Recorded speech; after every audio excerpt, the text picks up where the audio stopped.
Breaking news, Hamas sumuko na sa Gaza at mga Arab leaders tinabla na sila.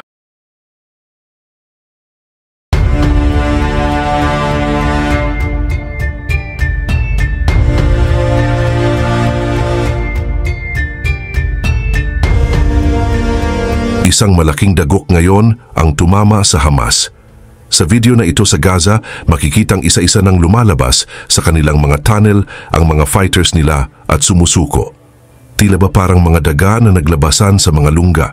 Sa Istanbul, welcome sila. Pero sa Arab world, bigla silang tinalikuran. At sa unang pagkakataon, mga Arab leaders, Western powers, at pati si Donald Trump, iisa ang sinasabi, kailangan nang mawala ang Hamas. Hindi ito kwentong kanto, kundi totoong turning point ito sa gera at nangyayari ito ngayon mabilis, diretsahan at wala ng atrasan. Ayon sa official statement ng IDF, ang Beit Hanun Battalion ng Hamas ay tuluyan ng bumagsak matapos ang serye ng matinding military operations.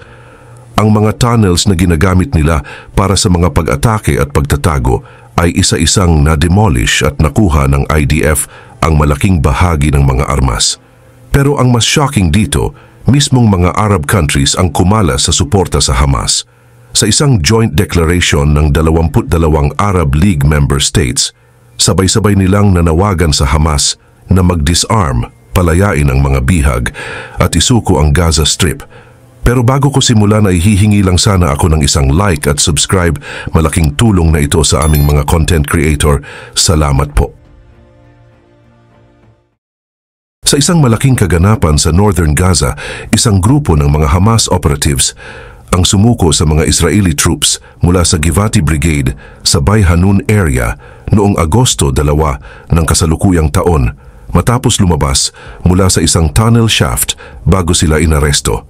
Kinumpirma ng Israeli military ang pagsuko at sinabi nilang agad na ininterrogate ang mga fighters sa mismong field. Ang Hamas Beit Hanun Battalion ay sumuko at natalo ng mga tropa ng Givati Brigade. Habang ini-interrogate, sinabi ng mga operatives na plano sana nilang tumakas matapos mapatay ang isa nilang kasama sa isang bakbakan laban sa Israeli forces sa loob ng tunnel system. Pagkatapos nilang sumuko, dinala ng mga militante ang mga tropa sa isang malapit na imbakan ng armas. Nakarecover ang Israeli forces ng malaking bilang ng mga armas, kabilang ang mga tactical vest, magazine ng bala, granada at mga baril. Sa loob ng tunnel, nadiskubre rin ng mga tropa ang mga supply na para sa matagalang pananatili sa ilalim ng lupa tulad ng pagkain, tubig at mga gamit pangkalinisan. Ayon sa Israeli media, ang mga sumukong fighters ay inilipat na sa mga security authorities para sa mas malalim pang interogasyon. Samantala, ang mga Israeli combat engineers ay kasalukuyang gumagawa ng mapa ng tunnel network bago ito pasabugin. Sabi ng IDF, ang operasyon na ito ang nagmarka ng pagkatalo ng Hamas Beit Hanun Battalion, isang unit na matagal ng banta sa mga Israeli communities tulad ng Nam at Sderot. Dati, tinatayang may mahigit 1,000 operatives ang batalyon na ito, pero ngayon, halos tuluyan na itong nawasak. Marami sa kanilang mga fighters ang namatay o tumakas na.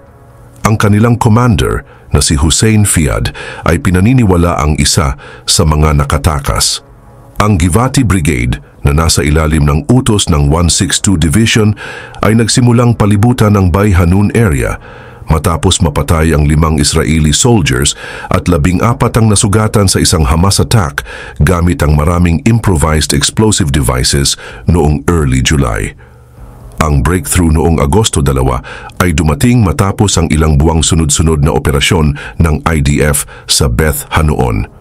Ayon sa mga military officials, ito na ang pang-5 malaking operasyon sa lungsod mula nang magsimula ang gera.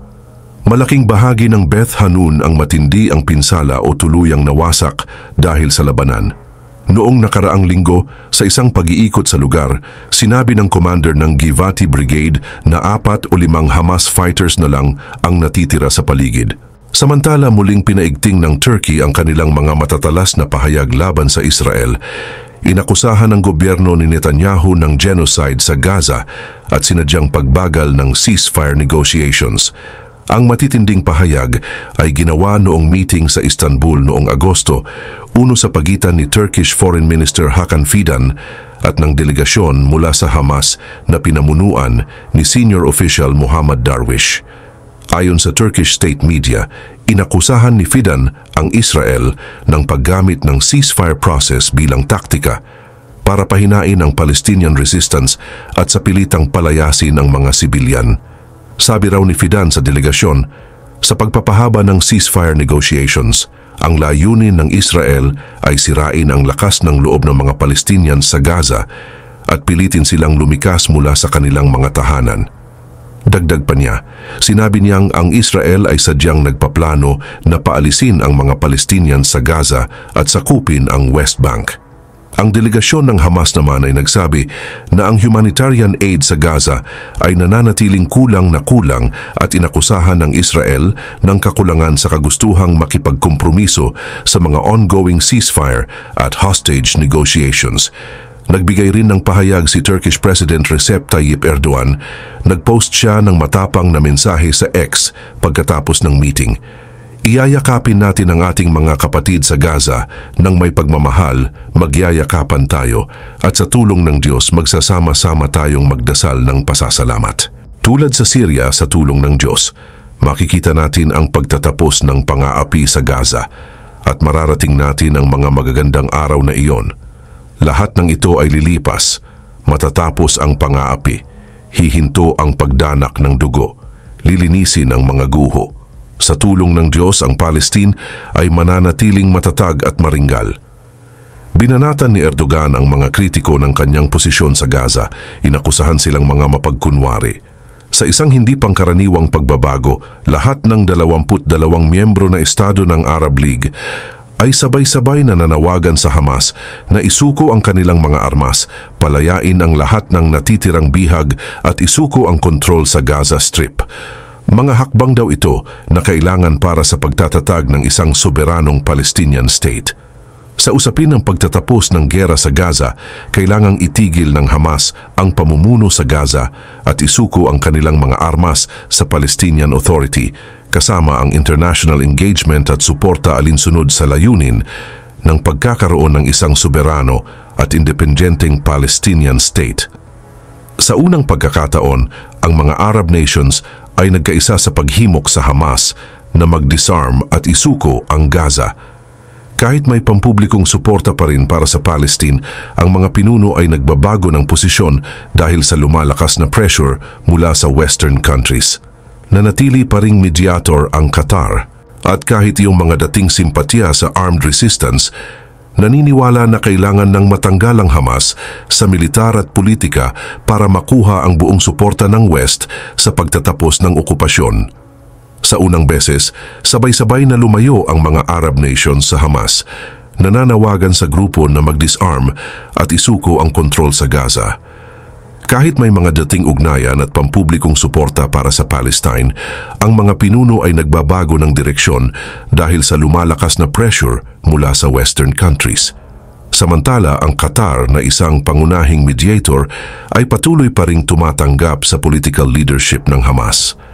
Pati si President Donald Trump ay nagsabi noong Hulyo 31 ng kasalukuyang taon na para matapos ang Gaza conflict, aniya, ang pinakamabilis na paraan para matapos ang humanitarian crisis sa Gaza ay ang pagsuko ng Hamas at ang pagpapalaya ng mga hostages. Ang initial response ng Hamas ay maingat at hindi direkta. Sa isang statement noong Hulyo 31, sinabi ng grupo na tinatanggap nila ang anumang effort na susuporta sa karapatan ng mga Palestinians, pero humihiling sila ng walang kondisyong international recognition ng kanilang statehood. Hindi nila diretsahang sinagot ang panawagang mag-disarm. Sa halip, sinabi nilang ang sitwasyon ng mga Palestinians ay isang internal na usapin ng kanilang mga tao. Gamit ang pagkakataon, muling nanawagan ang Hamas na baguhin ang Palestine Liberation Organization at magdaos ng national elections. Mga hakbang na ayon sa mga kritiko ay kadalasang ginagamit para pahabain ang status quo at mapanatili ang kanilang kontrol sa Gaza. Ang 3 araw na UN conference na co-hosted ng France at Saudi Arabia ay dinaluhan ng mga kinatawan mula sa 125 bansa. Mabilis namang tinanggihan ng Israel at United States ang conference, sinabing ito ay premature. Sabi ni Israeli Prime Minister Benjamin Netanyahu, ang mga deklarasyon na gaya nito ay nagpapalakas lang sa Hamas at pinapahamak ang seguridad ng Israel, lalo na habang nagpapatuloy pa ang mga labanan at hostage situations. Sumang-ayon naman ang Hamas sa pahayag na iyon sa kanilang sariling statement. Kinundena ang mga bahagi ng deklarasyon na humihiling ng regional normalization kasama ang Israel. Ang usapin ng pagsasama ng Zionist entity sa rehiyon bilang gantimpala sa kalaban para sa kanilang mga krimen. Sentro sa mga effort na ito ang New York Declaration, isang phased roadmap para tapusin ang dekadang conflict at magtatag ng isang Palestinian state. Ang mga UN member states ay mayroong hanggang Setyembre para suportahan ang proposal. Sa kabila ng mga matitinding pahayag, diplomatic moves at military victories, ang laban sa Gaza ay malayo pa sa katapusan. Pero ang malinaw ngayon, unti-unti nang bumabaliktad ang ihip ng hangin. Ang mga Arab nations na dati itahimik o lantaran ang suporta sa Hamas, ngayon sila mismo ang nananawagan na wakasan na ang pamumuno ng grupo sa Gaza. Ang tanong, magpapadala ba ang Hamas sa lumalakas na pressure o mananatili ba silang kapit-tuko sa kanilang kontrol kahit kapalit nito ang pagdurusa ng kanilang sariling mamamayan?